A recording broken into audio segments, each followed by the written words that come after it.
Hi there, my name is Kim Berkeley. I'm one of the authors of the Speaking Out About Self-Injury blog over on HealthyPlace, and today I wanted to talk about how I learned to challenge my false self-harm beliefs. Now, back when I was actively self-harming, one major roadblock that I had to overcome for my recovery were all the intrusive thoughts that were driving my self-injury.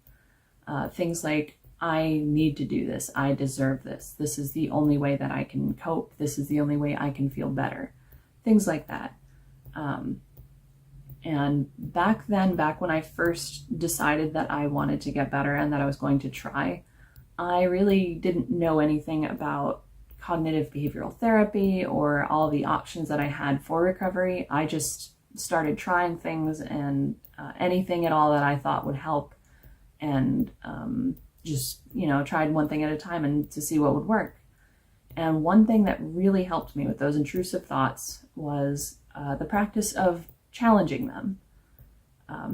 Now, what I mean by this is I would sit down and I would think about some of the thoughts that I'd had that day, thoughts that made me feel like I needed to hurt myself. And I would write them down one at a time. And then I would come back to them and pretend that somebody else had written them. I would think that a friend of mine or a loved one, somebody that I really cared about, had written this, and I was seeing it and I had to respond. And I responded like that. And every single time I was so much kinder in my responses than I would have been if I had been talking to myself.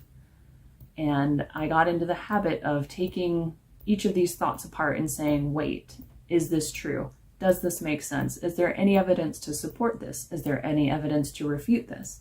And sometimes I would write, an entire page or more just on one question or one thought that I was having. And the thing to do here is to do it over and over and over again. Practice makes perfect, right? Our brains are really impressive. They're really flexible. There's this thing called neuroplasticity, and the very layman's version is that our brains are really good at rerouting when they need to, or when we push them to. So for something like this, the idea is that instead of just having these negative thoughts automatically, you train your brain to automatically question a thought like that and come up with a better, more balanced alternative. Now, later on, much more recently, I did discover formal cognitive behavioral therapy, and I found that very helpful as well.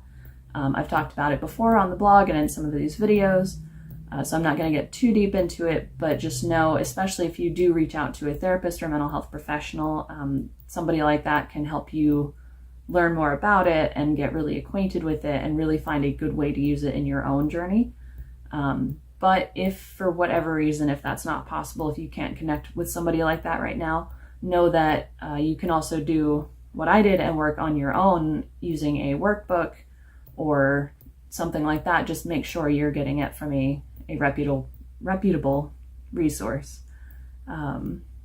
Make sure that it's written by licensed therapists and that it, check out the reviews, see if it's helped other people, and pay attention to how you feel as you move through it too. So yeah, I hope that helps. If you have any questions, comments, or concerns, please leave a comment on the blog. Otherwise, I will see you in the next video. Take care.